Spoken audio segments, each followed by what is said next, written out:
बिस्मिल्लाहिर्रहमानिर्रहीम। अस्सलाम वालेकुम क्लास। जैसा कि आपको पता है कि हमारा जो सेशन है वो इंपॉर्टेंट क्वेश्चन से रिलेटेड सेशन स्टार्ट है फर्स्ट ईयर बायो का। आज चैप्टर को हमने डिटेल में डिस्कस करना है, वो चैप्टर नंबर 5 है और चैप्टर नंबर 5 में जो इंपॉर्टेंट क्वेश्चन है ANP के according word point of view से उसको इंशाल्लाह हम डिस्कस करेंगे। तो सबसे पहला क्वेश्चन जो है वो हमारा है एवोल्यूशनरी हिस्ट्री। एवोल्यूशनरी हिस्ट्री का मतलब क्या होता है कि जो अब जानदार दुनिया में मौजूद हैं, चाहे वो प्लांट्स हों चाहे वो एनिमल्स हों, उनका पुराने जानदारों के साथ पिछले जानदारों के जो अब मौजूद नहीं हैं उनके साथ क्या रिलेशनशिप था, ये हम इसको एवोल्यूशनरी हिस्ट्री के अंदर स्टडी करते हैं। मतलब जो अब डिसेंडेंट्स मौजूद हैं इनका अपने एंसेस्टर्स के साथ क्या रिलेशन था, ये एवोल्यूशनरी हिस्ट्री कहलाती है। और इस एवोल्यूशनरी हिस्ट्री का पर्पस ये है, इसका फ़ायदा ये होता है कि इसको स्टडी करके हम ये जानदारों को क्लासीफाई करना आसान हो जाता है कि इसको इस्तेमाल करके हम जानदारों को मुख्तलिफ ग्रुप्स वगैरह के अंदर क्लासीफाई कर सकते हैं। ठीक है, नेक्स्ट क्वेश्चन है हमारा क्लासिफिकेशन ऑफ ज़ी मेज। ज़ी मेज is the scientific name of corn plant. Corn का मकई का जो साइंटिफिक नेम है वो ज़ी मेज है और इसकी क्लासिफिकेशन मतलब इसकी टैक्सोनॉमिकल हायरार्की आपने बतानी है और ये आपको बुक में पेज नंबर 68 पर प्रॉपर हायरार्की मिलेगी, यानी इसकी किंगडम, फाइलम, क्लास, ऑर्डर से लेकर एडल्ट स्पीशीज तक और आगे इसके नाम मेंशन होंगे कि किंगडम प्लांटी है, इसकी फाइलम जो है इसका एंथोफाइटा है, क्लास जो है वो एंजियोस्पर्मी है, इसी तरह सो चलते जाएंगे। तो जीनस इसका जी है और स्पीशीज इसकी मेल है। तो ये प्रॉपर आपको हायरार्की मिल जाएगी बुक के अंदर से, आपने वहाँ से करनी है। क्वेश्चन नंबर 3 है difference between blue bells and black birds. Blue bells क्या है? ब्लू बेल्स ये बेसिकली फ्लावर्स की एक टाइप है। ठीक है, ये बेसिकली बेल शेप फ्लावर्स होते हैं, बेल की तरह की इनकी शेप होती है। इन फ्लावर्स को ब्लू बेल्स का नाम देते हैं। और इसी तरह से ब्लैक बर्ड्स ये बर्ड्स की एक टाइप है। यूजुअली ब्लैक बर्ड्स का नाम से पता लग रहा है काला परिंदा, लेकिन यहाँ ब्लैक बर्ड दो परिंदे हैं, दो एनिमल या दो बर्ड्स ऐसे हैं जिनको हम ब्लैक बर्ड्स कहते हैं, एक रेवंस और दूसरा हाउस कोट। ये दोनों ब्लैक बर्ड्स कहलाते हैं, लेकिन दोनों में फ़र्क है।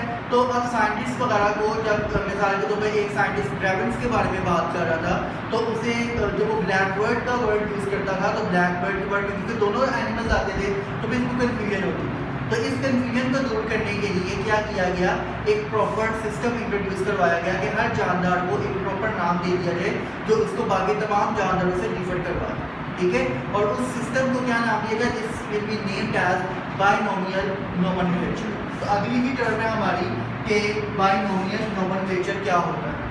बाइनोमियल का मतलब होता है, बाई का मतलब दो, ठीक है, नोमियल का मतलब नाम, नोमेनक्लेचर का मतलब होता है किसी जानदार को नाम देना। तो हम जब एक जानदार को साइंटिफिक नाम देते हैं तो उसके नाम के अंदर दो चीज़ें होती हैं, एक होता है जीनस और एक होती है स्पीशीज। और ये दोनों नाम मिलकर जीनस और स्पीशीज का नाम मिलकर पूरा एक जानदार का साइंटिफिक नेम बनता है और इस प्रोसेस को बाइनोमियल नोमेनक्लेचर का नाम दिया जाता है। ये प्रोसेस सबसे पहले कार्डिनस लिनियस ने इंट्रोड्यूस करवाया था। इसने सबसे पहले मुख्तलिफ किस्म के प्लांट्स के साइंटिफिक नाम बताए और देन इसके बाद इसने एनिमल्स पर रिसर्च की और डिफरेंट एनिमल्स के भी साइंटिफिक नेम बताए। ठीक है, बाइनोमियल नोमेनक्लेचर के अकॉर्डिंग आपके एग्जामिनेशन पॉइंट ऑफ व्यू से जिनके नाम आपको आने चाहिए वो आपने देखने हैं, scientific name of onion, human, amaltas, potato and brinjal. इनके नाम आपको आने चाहिए। अनियन का नाम आपको पता है एरियनसिपा होता है, इसी तरह ह्यूमन का नाम होमो सैपियंस है। सिमिलरली अमलताज प्लांट जो है इसका नाम होता है कासिया सिस्टूरिया और इसी तरह से पोटैटो जो है इसका नाम होता है सोलानम ट्यूबरसम और जो ब्रिंजल है इसका नाम होता है सोलानम मेलेंजीना। ठीक है, तो इनके साइंटिफिक नाम आपने आधा शॉर्ट याद रखने हैं। नाम लिखने का तरीका आपने याद रखना है, तो आपको पता होना चाहिए कि जीनस का पहला वर्ड कैपिटल लिखते हैं और स्पीशीज़ का पहला वर्ड यानी सारा ही स्पीशीज़ स्मॉल लिखा जाता है और उसके अलावा या तो उसको इटैलिक राइटिंग में लिखे या फिर इनको दोनों को जीनस और स्पीशीज़ को अंडरलाइन कर देते हैं। ठीक है, नेक्स्ट क्वेश्चन है difference between prokaryotic and eukaryotic. Prokaryotic and eukaryotic terms जो हैं ये बेसिकली ग्रीक लैंग्वेज की टर्म्स हैं।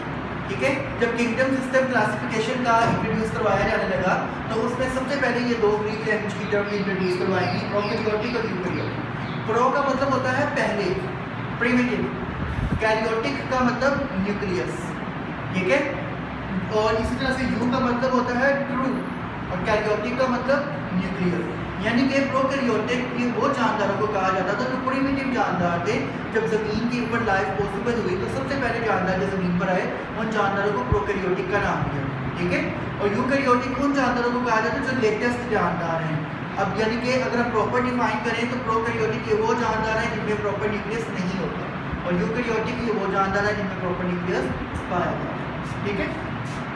नेक्स्ट क्वेश्चन है role of Ernst Haeckel in the classification system. Ernst Haeckel एक साइंटिस्ट आया था 18 समथिंग में और इसने आगे जो था क्लासिफिकेशन सिस्टम में एक बड़ा इंपॉर्टेंट रोल अदा किया। इसके आने से पहले सिर्फ 2 किंगडम्स मौजूद थी, एक किंगडम प्लांट की और एक किंगडम एनिमल। अर्नस्ट हैकेल ने आकर एक नई किंगडम इंट्रोड्यूस करवाई और वो थी किंगडम प्रोटिस्टा।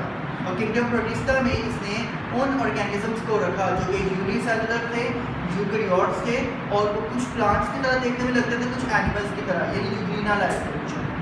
ठीक है। नेक्स्ट है role of Robert Whittaker, Margulis and Schwartz in classification system. Robert Whittaker का क्या काम है क्लासिफिकेशन में कि इसने प्रॉपर 5 किंगडम सिस्टम इंट्रोड्यूस करवाया। अर्नस्ट हैकेल के दौर में 3 किंगडम्स बन गई, एक किंगडम प्लांटी, एक एनिमेलिया और एक प्रोटिस्टा। रॉबर्ट व्हिटेकर ने आके 2 नई किंगडम इंट्रोड्यूस करवाई, एक किंगडम फंगाई और दूसरी किंगडम मोनारा। ठीक है। और इससे ये किंगडम सिस्टम बनाया था इनकी सेलुलर ऑर्गेनाइजेशन के हिसाब से और इनका मोड ऑफ न्यूट्रिशन के हिसाब से कि वो किस तरह फूड लेते हैं। उसके बाद 2 साइंटिस्ट आए, मार्गुलिस और श्वार्ट्ज। इन दोनों ने आके रॉबर्ट व्हिटेकर का जो 5 किंगडम सिस्टम था उसको थोड़ा मॉडिफाई किस सेंस में किया। किंगडम वही 5 थी, लेकिन उनमें जो क्लासिफिकेशन की बुनियाद थी वो सेलुलर ऑर्गेनाइजेशन और मोड ऑफ न्यूट्रिशन के साथ साथ इसमें इन्होंने जेनेटिक्स वगैरह को भी इस्तेमाल किया। ठीक है। नेक्स्ट क्वेश्चन है classification viruses, sorry characteristics of viruses. पहले देख लेते हैं वायरसेस की खसूसियात क्या है, क्या प्रॉपर्टीज हैं वायरसेस की। आपको पता है वायरसेस जो है कि बॉर्डर लाइन पर होती है, कुछ प्रॉपर्टीज इनमें लिविंग जैसी हैं, कुछ प्रॉपर्टीज नॉन लिविंग जैसी। इनका साइज जो होता है, इनका डायमीटर जो होता है वो नैनोमीटर्स में होता है, यानी कि बैक्टीरिया से भी ये छोटे होते हैं साइज। एक बैक्टीरिया का साइज माइक्रोमीटर में होता है, लेकिन एक वायरस का साइज नैनोमीटर में। उसके अलावा वायरसेस जो हैं ये पैरासाइट्स इन नेचर हैं, यानी ये दूसरे जानवरों को नुकसान पहुंचाएंगे और बदले में उनसे फ़ायदा लेंगे। समझ आएगी बात की। और मुख्तलिफ किस्म की इनकी प्रॉपर्टीज आपकी बुक में मेंशन है, आप वहाँ से देख सकते हैं। उसके अलावा ऑब्लिगेट इंट्रासेलुलर पैरासाइट्स। ऑब्लिगेट का मतलब होता है लाजमी, इंट्रासेलुलर सेल के अंदर, पैरासाइट यानी ऐसे पैरासाइट जो कि टोटली अपने होस्ट के ऊपर डिपेंड करते हैं। अगर इनको होस्ट में से निकाल दिया जाए तो ये डेड कर जाएंगे। ऐसे पैरासाइट्स को ऑब्लिगेट इंट्रासेलुलर पैरासाइट्स कहते हैं। और वायरसेस जो हैं ये सारे के सारे ऑब्लिगेट इंट्रासेलुलर पैरासाइट्स हैं, मतलब जैसे ही अपने होस्ट से निकलेंगे तो ये कुछ देर बाद डेड कर जाएंगे, होस्ट डिपेंडेंट है। नेक्स्ट टर्म है विरियॉन्स। ये आपको स्ट्रक्चर ऑफ वायरस के अंदर ये टॉपिक मिलेगा। विरियॉन्स क्या होता है, complete mature body of the virus is called virion. Next question है कैप्सिड एंड जीनोम। एक विरियॉन जो होता है यानी पूरी वायरस की जो बॉडी होती है उसमें 2 चीज़ें होती हैं, एक होता है इसका कैप्सिड और एक होता है इसका जीनोम। कैप्सिड क्या होता है, ये प्रोटीन का कोट है। ठीक है। ये प्रोटीन का शेल होता है, कोट होता है, और इस कोट के अंदर एक डीएनए या आरएनए का मॉलिक्यूल न्यूक्लिक एसिड मौजूद होता है। कि कोट जो है उसे हम कैप्सिड कहते हैं और जो अंदर डीएनए या आरएनए होता है वो क्या कहलाता है, इसका जीनोम। ठीक है। नेक्स्ट टर्म है capsomers. Capsomers are the subunits of the capsid. ठीक है। आप ये समझ लें कि एक वायरस की जो पूरी हमने बाउंड्री बनानी है, कैप्सिड बनाना है पूरा, उसकी जो ईंटें हैं वो क्या है, कैप्सोमर्स। कैप्सोमर्स यूनिट्स हैं जो जुड़ते जाते हैं और उनके जुड़ने से एक पूरा कैप्सिड बनता है। क्लियर। हर वायरस के अंदर कैप्सोमर्स की तादाद जो है वो डिफरेंट होती है और फिक्स होती है, और हम इन कैप्सोमर्स की तादाद से पता लगा सकते हैं कि ये कौन सा वायरस है। आपकी बुक में कुछ एग्जाम्पल्स मेंशन भी आप वहाँ से देख सकते हैं। नेक्स्ट है शेप्स ऑफ वायरसेस। वायरसेस की शेप्स डिफरेंट किस्म की होती हैं, जैसे कुछ वायरसेस स्फेरिकल शेप में होते हैं, गोल, कुछ वायरसेस आइकोसाहेड्रल शेप में होते हैं, कुछ वायरसेस ट्यूब टाइप होते हैं रॉड शेप के, कुछ क्यूब शेप के होते हैं, कुछ डायमंड शेप के होते हैं, कुछ स्पाइरल होते हैं इन नेचर, और कुछ टैडपोल टाइप होते हैं। ठीक है। तो मुख्तलिफ शेप्स हैं वायरसेस। क्लियर। आगे देखिए next question, what are prions. ये बड़ा इंपॉर्टेंट शॉर्ट है जो आपको स्ट्रक्चर ऑफ वायरस के साथ एक येलो बॉक्स होगा, उसमें मिलेगा प्रियॉन्स क्या होते हैं। प्रियॉन्स वायरसेस नहीं हैं, बट ये वायरस लाइक ऑर्गेनिजम्स हैं। ये वो जानदार हैं, या आप समझ लें ये वो वायरसेस की टाइप है दैट कंटेन्स आरएनए ओनली। इनमें सिर्फ आरएनए पाया जाता है, इनमें प्रोटीन कोड नहीं होता, इन्हें हम प्रियॉन्स कहते हैं। समझ लगी। और ये जानदार जो है ये प्रियॉन्स होते हैं, ये ज़्यादातर अटैक करते हैं प्लांट्स के ऊपर। ठीक है, प्लांट्स में ज़्यादातर अटैक करते हैं और ज़्यादातर प्रियॉन जो है ये कैंसर काज करते हैं। समझ आई बात? ठीक है। उसके अलावा नेक्स्ट आइकोसाहेड्रल का क्या मतलब है? मैंने पीछे भी आपको बताया शेप्स ऑफ वायरसेस में एक शेप आइकोसाहेड्रल भी होती है। आइकोसाहेड्रल का मतलब होता है ऐसी शेप जिसकी 12 फेसेस हो। ठीक है, इस तरह की शेप जिसमें वायरस जो है उसकी 12 फेसेस हों उसे हम आइकोसाहेड्रल शेप का नाम दें। क्लियर? नेक्स्ट आता है question structure of the T phase. T phase आपको पता है बैक्टीरियोफेज की एक टाइप है, इसका आपने स्ट्रक्चर बताना है।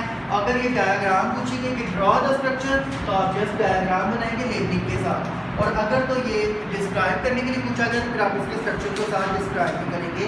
ये है बैक्टीरियोफेज की डायग्राम, ये डायग्राम आप बनाएंगे इसके अंदर, और इसका जो स्ट्रक्चर है इसको ब्रीफली इसी डायग्राम को आपने एक्सप्लेन करना है। लोग आपकी इस पहला पैराग्राफ उनसे आप देख सकते हैं।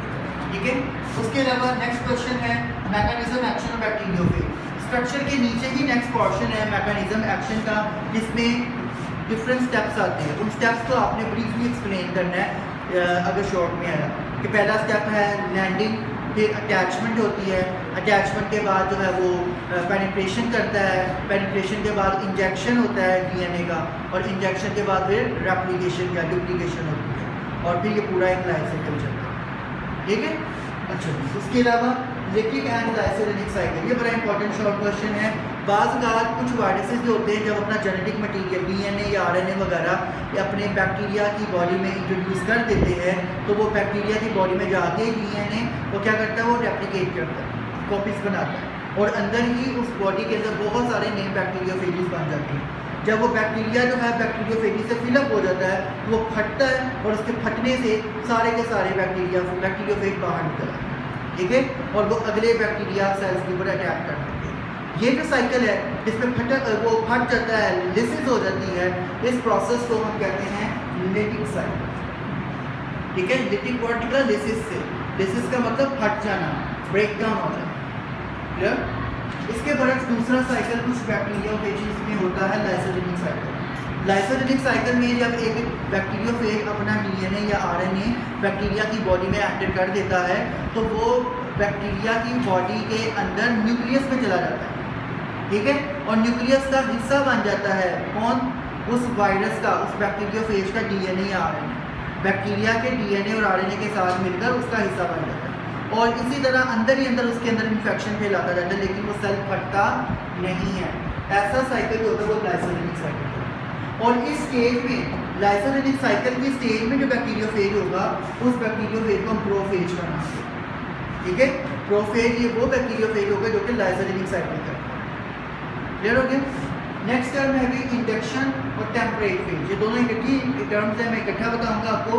बाज़ का क्या होता है कि एक बैक्टीरियोफेज लाइसोजेनिक साइकिल कर रहा है बैक्टीरिया में, लेकिन सडनली अचानक किसी वक्त जो है वो लाइसोजेनिक से लिटिक साइकिल में कन्वर्ट हो गया। मतलब जो इसका वायरस का डीएनए या आरएनए बैक्टीरिया के डीएनए और आरएनए के साथ अटैच हो गया हुआ था, वो किसी वक्त क्या हो गया, डीअटैच हो गया और उससे सेपरेट होके वैसे ही लिटिक साइकिल शुरू कर दी, यानी वो कॉपीज बनाए और फिर बैक्टीरियोफेजेस बने और सेल फट जाए। अगर ऐसा हो जाए कि लाइसोजेनिक से लिटिक हो गया तो इस तरह का प्रोसेस क्या कहलाता है, इंडक्शन प्रोसेस। और इस केस पे जो फेज कहलाएगा वो फेज का कहलाएगा टेम्परेट फेज, समझ आएगी, जो कि लाइसोजेनिक से लिटिक में चला। Is it clear? Next term देखिए क्लासिफिकेशन ऑफ वायरसेस। वायरसेस को हमने बेसिकली इनकी शेप के हिसाब से क्लासीफाई किया है, जो कि अभी मैंने आपको पहले बताई कि कुछ वायरसेस रॉड शेप हैं, कुछ आइकोसाहेड्रल हैं, कुछ रॉड शेप हैं, कुछ सर्कुलर हैं, स्फेरिकल हैं वगैरह वगैरह। ठीक है, वो आपको देखिए। नेक्स्ट है कुछ वायरसेस हैं, इनके बारे में आपने ब्रीफली एक्सप्लेन करना है। Small pox virus, mumps and measles viruses और पोलियो वायरस, ये तीन मोस्ट इंपॉर्टेंट है। स्मॉल पॉक्स वायरस क्या होता है, ये वायरस बेसिकली जब ह्यूमन बॉडी में जाएगा तो ये पॉक्स बनाता है। पॉक्स का मतलब क्या है, ब्लडी पस लाइक छाले से बन जाते हैं बॉडी के ऊपर। ठीक है, जब वो छाला फटता है उसमें से ब्लड निकलता है और वो उस पॉक्स के निशान बॉडी के ऊपर रह जाते हैं। इस वजह से इस बीमारी को स्मॉल पॉक्स का नाम दिया जाता है। समझ लगी? इस बीमारी की वैक्सीन जो है वो इन्वेंट हो चुकी थी जिसकी वजह से इस बीमारी का इतना अच्छा इलाज आया, इतनी अच्छी वैक्सीन आई कि अब दुनिया के अंदर माना जाता है कि किसी पर्सन को स्मॉल पॉक्स की बीमारी नहीं है। उर्दू में इसे हम चीचक की बीमारी कहते हैं, ठीक है, जो कि अब नहीं होती। अब बहुत कोई हो जंगलात वगैरह में, कोई वीराना में कोई लोग रहते हो, जाहिल लोग, तो उनको मे भी हो, लेकिन आम जनरल जो दुनिया है हमारी, उसके अंदर ये बीमारियाँ मौजूद नहीं हैं। इतनी अच्छी और स्ट्रॉन्ग वैक्सीनेशन इसकी बनी है। Next, mumps and measles. Mumps disease आपको पता है कि वो डिजीज़ होती है जिसे हम उर्दू में कनपेले कहते हैं, कि जो हमारे ये जो क्या कहते हैं, ये चीक्स होती हैं, ये स्वेल कर जाती हैं। यहाँ पर हमारे गले में ग्लैंड्स होते हैं, उनमें इन्फ्लेमेशन हो जाती है, सूजिश हो जाती है, और जिसकी वजह से वो स्वेल कर देती है, तो फिर कान में और इस हिस्से में क्या होती है, पेन होती है। इस बीमारी को मम्प्स कहते हैं। इसी तरह मीजल्स को उर्दू में खसरा कहते हैं, ठीक है। और खसरा की बीमारी में भी क्या होता है, छोटे छोटे बॉडी के ऊपर दाने बनते हैं पेशेंट को, और वो ऐसा ऐसा गर्मी की वजह से जो है ना वो ठीक भी हो सकती हैं, ठीक है, टाइम लगता है लेकिन ठीक हो जाती है। तो ये मीजल्स और मम्प्स, ये दोनों बीमारियाँ भी किस वजह से होती हैं, वायरस की वजह से। एक और बात आपको याद रखनी है कि जो स्मॉल पॉक्स वायरस है ये एक RNA वायरस है, ठीक है, और उसके अलावा ये वायरस है एनवेलप्ड इन नेचर, ठीक। इसी तरह से जो मम्प्स और मीजल्स के वायरसेस हैं, ये वायरसेस एक ख़ास किस्म के वायरसेस का ग्रुप है, जिसे कहते हैं, क्या कहते हैं इन्हें, पैरामिक्सो वायरसेस। पैरामिक्सो वायरसेस ये पूरा एक ग्रुप है। इन ग्रुप के अंदर ये दो तरह के वायरसेस इसकी एग्जाम्पल है, एक मम्प्स वायरस और एक मीजल्स वायरस, ठीक है, पैरामिक्सो वायरसेस। और पैरामिक्सो वायरसेस जो होते हैं ये बेसिकली ज़्यादातर एनवेलप्ड होते हैं, और ये भी DNA containing, RNA containing viruses है, ठीक है। नेक्स्ट है पोलियो वायरस। पोलियो वायरस आपको पता है कि ये पोलियो करता है, और इस वायरस की शेप भी स्फीरिकल होती है, और माना जाता है कि सबसे छोटा वायरस जो है साइज़ के हिसाब से वो ये पोलियो वायरस है। और ये वायरस भी एनवेलप्ड होगा, और इसके अलावा इसके अंदर RNA मौजूद होता है, ठीक है, RNA न्यूक्लिक एसिड इसमें क्लियर हो गया। नेक्स्ट देखिए retroviruses. Retroviruses are RNA virus, यानी ये वो वायरसेस हैं जिनके अंदर RNA न्यूक्लिक एसिड पाया जाता है, इनमें DNA मौजूद नहीं है। रेट्रोवायरसेस ज़्यादातर क्या करते हैं, कैंसर काज करते हैं, इस वजह से रेट्रोवायरसेस को हम ऑन्कोवायरसेस भी कहते हैं। ऑन्कोवायरस का मतलब क्या होता है, जब वायरसेस कैंसर काज करें, क्लियर। फिर अगली टर्म आती है रिवर्स ट्रांसक्रिप्टेज। रेट्रोवायरस की एग्जाम्पल क्या है, इसकी एग्जाम्पल है जैसे मिसाल के तौर पर रैबीज वायरस, इसी तरह से HIV, ठीक है, ये क्या है, ऑन्कोवायरस, सॉरी रेट्रोवायरस में RNA होता है। रैबीज वायरस कौन सा होता है, जो रैबीज डिजीज करता है। रैबीज डिजीज क्या होती है, जो पागल कुत्ते के काटने से होती है, ठीक है। मैट डॉग अगर एक नॉर्मल पर्सन को काट ले, तो उस कुत्ते से उस नॉर्मल पर्सन की बॉडी के अंदर ये रैबीज वायरस चला जाएगा, जो कि बॉडी में जाके फोबिया डिजीज़ कर देता है। फोबिया देता है, समझे, फोबिया मतलब डर लगता है। अब वो फोबिया डिफरेंट होती है। यूजुअली ज़्यादातर पेशेंट्स के अंदर हाइड्रोफोबिया होता है, मतलब उन्हें पानी से डर लगता है। ग्लास में भी सामने पानी पड़ा होगा तो उससे डरने लग जाएगा, ज़रा सा खड्डा होगा पानी का तो उससे डरने लग जाएगा। इसी तरह से कुछ लोगों को ऑप्टिकोफोबिया होता है, यानी लाइट से डर लगने लगता है, रोशनी चलती है वो डर जाते हैं, या अंधेरे से डरने लग जाते हैं। कुछ लोगों को जो है हाइट का फोबिया आ जाता है, ऊंचाई से उनको डर लगने लग जाता है। थोड़ी सी भी ऊंचाई होगी, थोड़ा सा गड्ढा होगा तो डरने लगती है। ये रैबीज वायरस के इफेक्ट्स होते हैं ब्रेन के, और ऐसे पेशेंट्स जो होते हैं अगर इनका प्रॉपर शुरू से ट्रीटमेंट ना करवाया जाए तो चंद दिनों के अंदर इनकी डेथ हो जाती है पागल कुत्ते के काटने।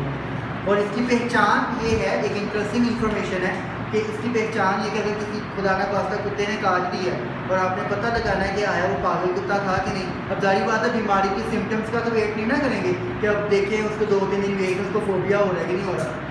तो इसका एक सिंपल तरीका होता है, जो अगर वो मैट डॉग है तो वो बाइट करने के बाद हफ्ते के अंदर वो भी डेड कर जाएगा, पागल कुत्ता भी मर जाएगा काटने के बाद।